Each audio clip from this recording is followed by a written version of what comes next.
ये मुकाबला है कांटे का और इस बात की पूरी गारंटी है। तो सोचिए मत, जल्दी से बनाइए अपनी favourite team only on my team 11, India की अपनी फैंटेसी। नमस्कार, आप देख रहे हैं राजस्थान 10 बजे और आपके साथ में विजेंद्र सोलंकी। संभागवार बड़ी खबरों का सिलसिला शुरू करते हैं और सबसे पहले बात करते हैं जयपुर संभाग की। जयपुर संभाग की बड़ी खबर बता रहे हैं हमारी सहयोगी दिव्या तिवारी। किसानों से जुड़े 3 नए अध्यादेशों के खिलाफ कांग्रेस ने मोर्चा खोल दिया है। पीसीसी चीफ गोविंद सिंह डोटासरा ने प्रेस वार्ता कर केंद्र की नरेंद्र मोदी सरकार के खिलाफ जंग कर प्रहार किए। डोटासरा ने कहा कि अध्यादेश के बाद मंदी व्यवस्था समाप्त हो जाएगी, आढ़ती मजदूर संकट में आ जाएंगे, कॉरपोरेट घरानों का कब्जा हो जाएगा, किसान न रहकर मजदूर हो जाएगा। डोटासरा ने कहा कि राज्यपाल कलराज मिश्र को ज्ञापन देकर भी विरोध जताएंगे। संसद में 3 नए किसान अध्यादेश लाने के बाद सियासत उफान पर है। एनडीए अंतर विरोध से जूझने लगी है, वहीं कांग्रेस ने मोर्चा खोल दिया है। कोविड के कारण हालात प्रतिकूल हैं, लिहाजा सड़कों पर आंदोलन कांग्रेस नहीं कर रही। पीसीसी चीफ गोविंद सिंह डोटासरा ने पीसीसी में प्रेस वार्ता करके मोदी सरकार पर प्रहार किए। कोविड के कारण किसानों के मसले पर कांग्रेस के आंदोलन का तरीका अलग होगा। जनता के बीच संदेश पहुंचाने के साथ ही किसानों के मुद्दों पर केंद्र सरकार का विरोध किया जाएगा। पीसीसी चीफ गोविंद सिंह डोटासरा खुद किसान वर्ग से आते हैं। आरोप लग रहे हैं कि अध्यादेश लाने से पहले मंत्रियों से सदस्यों से सलाह मशवरा नहीं किया गया और इसी के चलते जल्दबाजी के तौर पर इस अध्यादेश को बताया जा रहा है। हालांकि विरोध लगातार जारी है, सड़कों पर किसान भी आ गए हैं। ऐसे में देखना होगा कि आगे इसका रुख किस तरीके से रहता है। और अब रुक करते हैं कोटा संभाग का। यहाँ की बड़ी खबर बता रहे हमारे सहयोगी भवर एस चारण।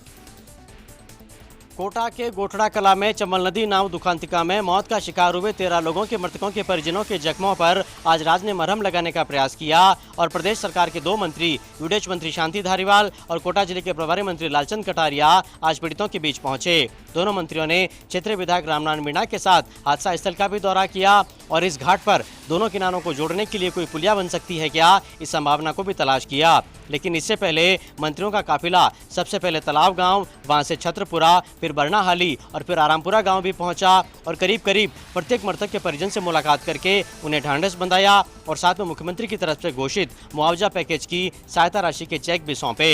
इस दौरान विदेश मंत्री शांति धारीवाल ने पत्रकारों से बात करते हुए कहा कि राज्य हर कदम पर पीड़ित के साथ खड़ी है और जो भी इस हादसे के जिम्मेदार है उनको कटघरे में खड़ा कर उनके खिलाफ एक्शन लेना भी सरकार सुनिश्चित करेगी।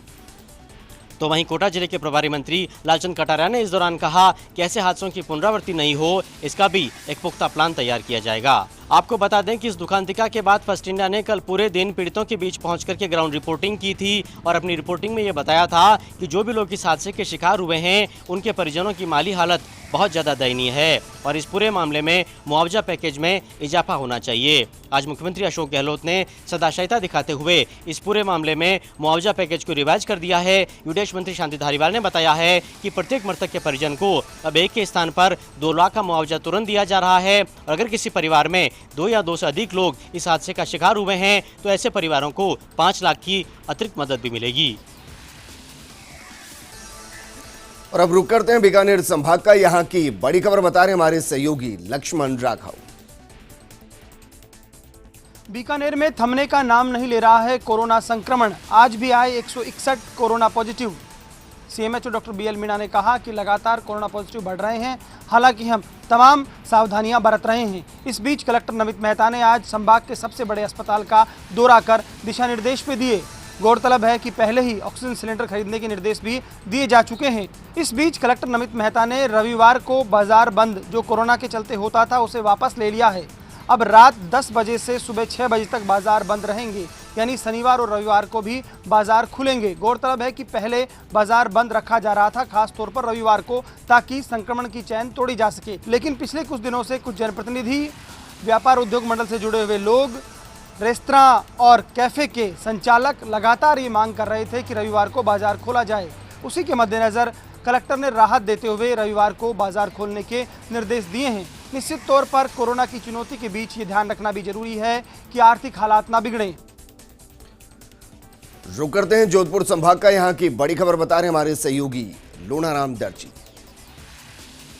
जालोर में बजरी माफियाओं का आतंक, पुलिस पर किया हमला, पुलिसकर्मी को ट्रैक्टर से कुचलने की कोशिश, पुलिसकर्मी घायल अवस्था में अस्पताल में भर्ती, उपचार जारी। अभी भी हमलावरों की पुलिस कर रही तलाश, पुलिस की गिरफ्त से है दूर।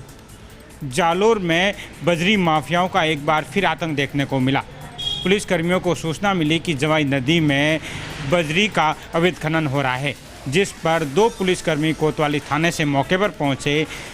पुलिस को देखकर बजरी माफियाओं ने पुलिसकर्मियों पर हमला कर दिया और ट्रैक्टर से पुलिसकर्मियों को कुचलने की कोशिश की। इस दौरान एक पुलिसकर्मी गंभीर रूप से घायल हो गया, जिसे आनंद फानंद में राजकीय अस्पताल पहुंचाया गया, जहां पर उपचार जारी है।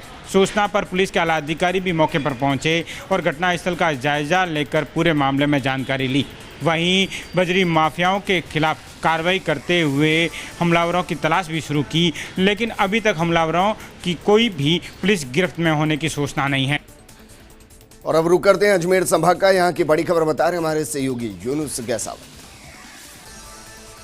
विद्युत विभाग का महाअभियान। आज महाअभियान की खास बात यह रही कि डिस्कॉम के एमडी आज खुद बिजली चोरों के खिलाफ रण में उतरे। खिंवसर इलाके में डिस्कॉम के एमडी ने कई जगह अधीक्षण अभियंताओं और विजिलेंस की टीम के साथ दबिशें दी। आखिरकार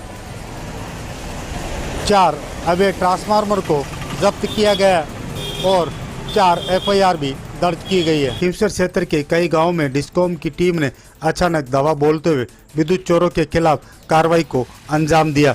इस कार्रवाई के दौरान डिस्कॉम की विजिलेंस टीम ने 4 अवैध ट्रांसफार्मर को जब्त किया।